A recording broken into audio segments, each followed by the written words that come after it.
Good morning, good morning, good morning. This is One Accord Level 2 podcast. Hope everybody's being blessed, safe, and well. Hope everybody's doing good. So I'm cleaning out the trunk of my car. I'm finding out what I need, what I don't need, what I can throw away, what I can, maybe salvage and save, or what I can buy something new. But the one thing is, once you have that clear mindset and you can see there's no clutter, there's no anything else, you're what I'm saying, you're good to go.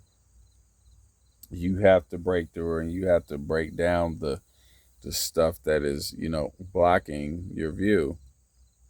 So um going through transition is a tough thing. And trying to find out, what I'm saying, what's going on with certain things, it's also a tough thing. But I will tell you, it's once you find out and you get the clarity you need, it's beautiful. It's a wonder. Like I said, it's a wonderful, wonderful, wonderful thing. And you know, I just want to tell people the name of this podcast today. Please just continue to hold on. I don't know if this is going to be a short podcast. I don't know if it's going to be a long one, but please continue to hold on. Uh, for some people, it is what it is with that. They really genuinely think there's nobody here for me. There's nobody to saying to comfort me, to hold me. There's nobody to encourage me. There's nobody to help me. There's nobody to saying who's in my corner. Nobody believes in me. Saying nobody, or even nobody supporting my dreams. Nobody supporting anything. But you know what though? It is. It might feel that way, and for some people, it actually might be that way. But guess what? I guarantee you, if you two things, if you believe that God can change that for you, it will happen. And number two, God can change that for you, and He will make it so. You got to write the vision and make it plain. What specifically do you want and do you need in your life? Some people say it, some people don't. Some people, they pray it. Some people, I don't know. But whatever that you're going through, and whatever it is, you have to remember that you're not alone. Some friends that you have, they are good friends. They make their presence felt. They'll show up for you. They'll come knocking on your door. Some friends be like, hey, even though I'm kind of busy at the moment, I will encourage you over the phone, or I encourage you through text, or email, whatever it is. And then some people, like, hey, I might not even be able to talk right now, but guess what? I'm gonna send you some money, or I'm gonna send you some, go get yourself something to eat, go get some ice cream, go do this, go do that. I'm sitting outside right now, actually, like I said, cleaning out the trunk of my car, and I'm sitting in a chair and I'm enjoying the sunshine. I said I need to be outside because I feel a certain type of way. I'm torn, you know. Things, some things kind of just didn't work the way that, that we wanted them to. Some things, they just kind of happen. And it's just like, okay. And I'm just like, God, I feel a certain type of way. And, God's like, hey man, I got you. I know you ain't been praying as much. I know you haven't been reading the word as much. You know what's funny? My son asked me last night while I was, getting stuff out the car and, what I'm saying, trying to get him settled.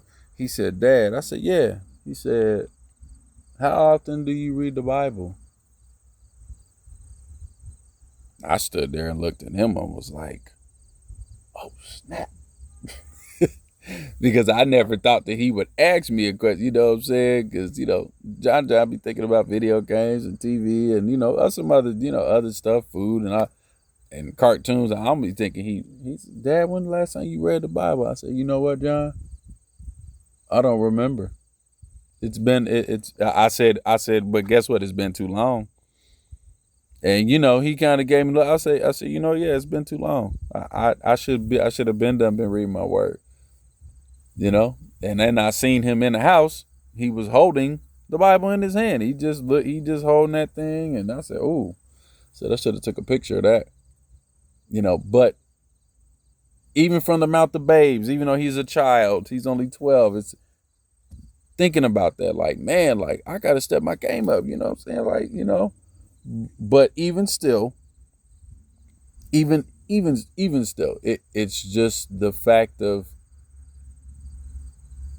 we were talking about Jesus Christ and we were talking about how we're supposed to live, and and the things that we want to do to help people. And he's just like, well, what about this? And I had to tell him, there's nothing wrong with telling your kids the truth about people being, because he said, well, some of my friends or some people that I'd be nice to, they be being mean to me even when I'm nice to them. And I was like, you know what, you just keep being nice. Because I said, you know what, one day when you get older, they might see you, and you know what, they might tell you, you know what, I was going through something at that time when we were 12, 13, 11 years old, and you was nice to me and stuff, and you were the only person who was nice to me, or you and such was the only person who was nice to me, and I just wanted to tell you thank you. I was like, see, that's the reason why you do it. It's the reason why you do it. It ain't for showboat. It ain't for, to receive the glory, because God ultimately gets it, but people need that. You know what I'm saying? So I was just like, oh man, but I'm just telling y'all, aside from that, I know I got kind of sidetracked, but aside from that, you just have to remember, you're not alone. Even he said, Dad, sometimes I feel, this way and that way. I said, but you're not alone. And I said, I was like, long as God let me live, and I'm healthy and I'm well, and I'm, try to take care of myself, I was like, guess what? I'll always be here for you. You know what I'm saying? Like, like your family, you know what I'm saying? It, gonna be here for you. We got you, bro. And that's what people need to realize in this world today. Listen, you might not feel like it. You might think that's not the case. You might think no. You are here. And guess what? You are loved. You will be loved. You will be cared for. You will, what I'm saying? You'll be caressed. You'll be held on to. Ain't nobody giving up on listen, that, cause see that's something that some people do believe, that they, they think ain't nobody here for me. You know what else they say? Well, don't nobody love me, or don't nobody care for me, or ain't nobody, so no. See, that's that negativity talk. See, you have to see, like I said, some people's friends, like I told you before, they might not be able to be there physically, but they make their presence felt. And some people, they physically make their presence felt. They come knocking on the door, like I said. So you have to remember, you are loved. You are cared for. You are, somebody loves you. I've said it many times before, and I'll say it again. Listen, God's got so many billions of people on this earth. Nobody should ever be alone. You're gonna make some friends. You're gonna meet some cool people. You know what I'm saying? Be chilling with folk, and it's cool. Like, you shouldn't nobody ever be alone. Everybody should have some, should have some friends, some cool people, somebody who loves them deeply, whether you're married or not. You should have it.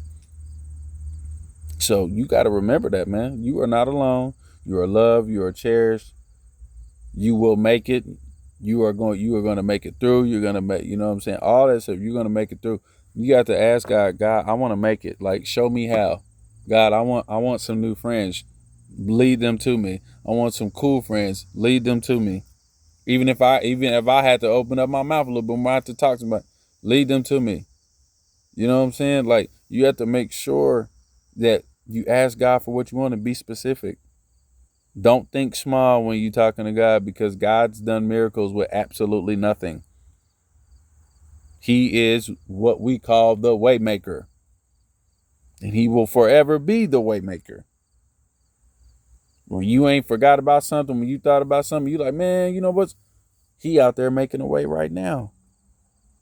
For your finances, for your housing situation, for your food, for your shelter, for your rent, for for your car situation, for your family, for your friends, for your sickness, for your disease. God is already moving on your behalf.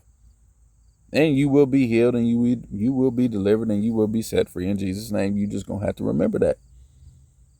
But you have to thrive in it. You gotta make sure. You gotta make sure when you ask God for something specific, you gotta make sure that you, like I said, be specific about it, and more importantly, have the faith when you ask. Don't just ask and be like, "Well, I wonder if." Because I worry sometimes, so I can't.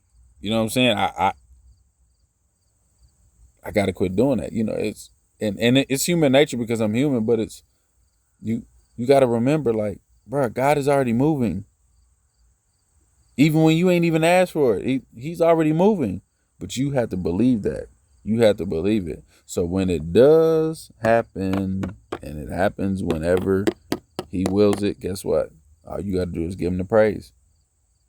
I mean, you could shout right now if you want to, but you have to claim and you have to speak that it's already done. You have to do that. So remember this, you are loved. Remember this, you are cared for. Remember this, no matter what you think or what you feel, nah, you're loved and you're cared for. And we're gonna make it through this together, one step at a time. This is One Accord Level 2 Podcast. Be blessed, be safe, be well, and I'll holler at you on the flip side.